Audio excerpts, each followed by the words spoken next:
Hello friends, welcome to my channel. हे गुलाबाचं फूल कसं विणायचं याचे खूप सारे व्हिडिओ आपल्या चॅनलवर अपलोड केलेले आहेत. त्यातीलच हे एक गुलाबाचं फूल आपण इथे बनवून घेतलेलं आहे आणि त्याच्यावरती आपल्याला ताटावरचं म्हणा किंवा थालपोस किंवा टेबल मॅट आपल्याला बनवायचं आहे. अगदी सोपी डिझाईन आहे, खूप सुंदर आहे, दिसायलाही छान आहे आणि बनवायलाही सोपी आहे. चला तर मग व्हिडिओला सुरुवात करूयात. इथे आपल्याला ही अशा पद्धतीने धागा जोडून घ्यायचा आहे एका पाकळीवरती आणि प्रत्येक एका गॅपमध्ये आपल्याला 3-3 वेळेस हे असे धागे ओढून घ्यायचे आहेत. हे पहा,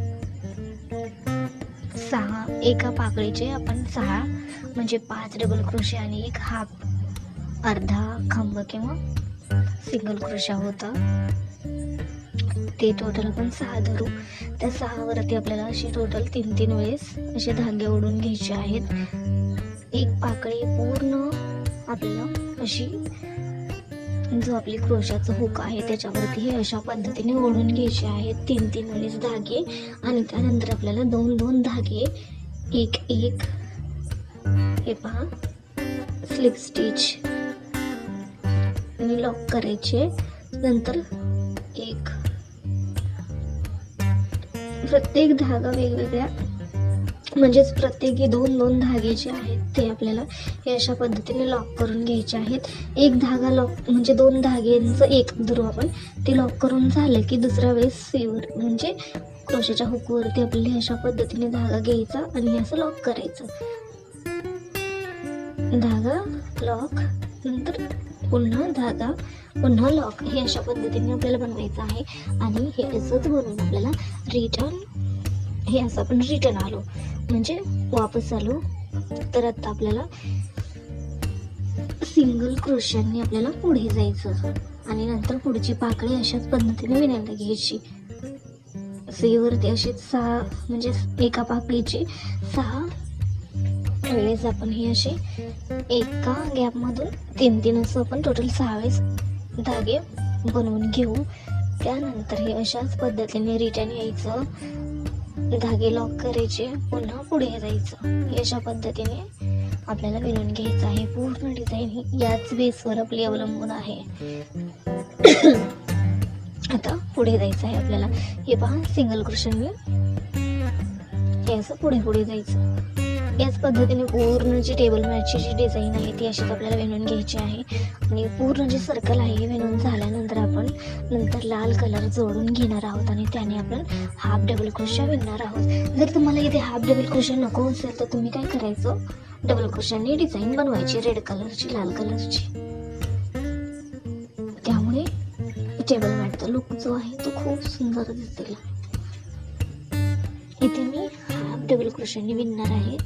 पूर्ण जो राऊंड आहे तो पूर्ण बनवून झाला की नंतर आपण लाल कलरने एक राऊंड विणणार आहोत आणि त्यानंतर पुन्हा आपण अशाच पद्धतीने एका गॅपमधून 3-3 धागे ओढून घेणार आहोत. दुसऱ्या राऊंडसाठी काय करायचं आहे, फक्त 3-3 धागे जे आहेत एका गॅपमध्ये ओढून घ्यायचे, फक्त एक गॅप असं सोडत विणायचं आहे.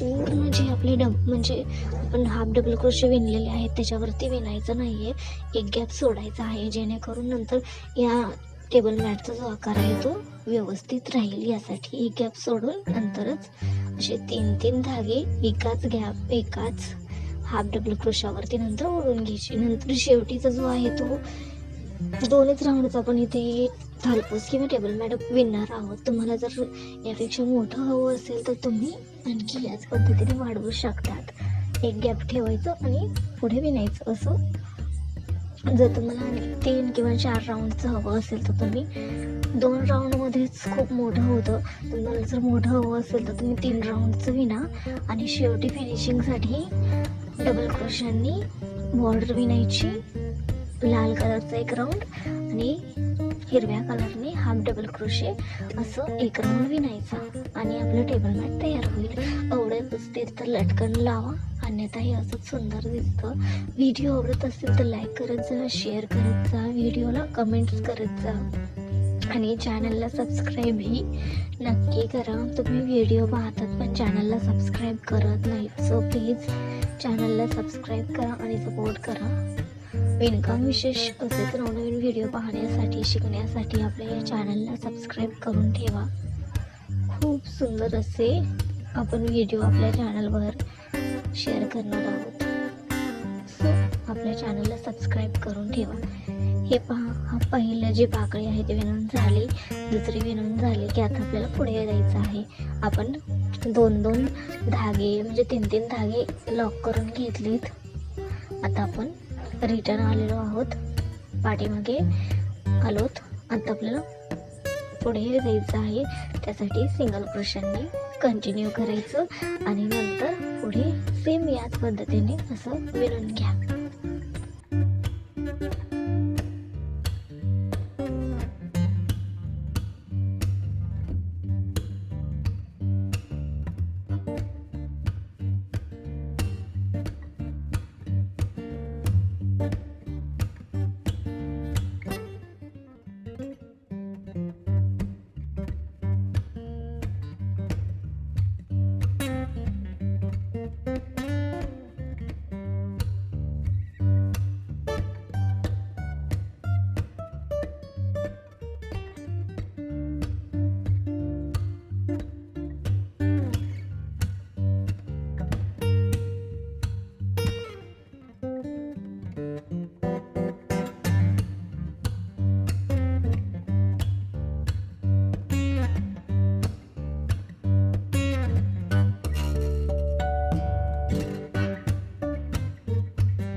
हे पहा, हे पूर्ण आपलं टेबल मॅट आहे ते बनवून तयार झालेलं आहे. खूप सुंदर अशी डिझाईन आहे. आवडली तर नक्की ट्राय करा. Bye bye, take care.